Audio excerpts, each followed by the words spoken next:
threat is imminent, and I have to protect the one thing that I can't live without. That's you.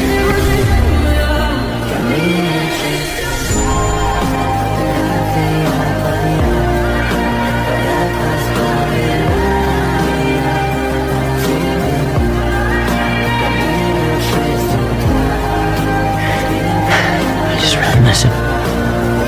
Yeah, I miss him too. Tony was my best friend, and he was a mess.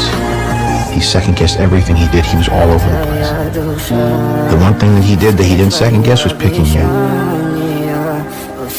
I don't think Tony would have done what he did if he didn't know that you were going to be here after he was gone.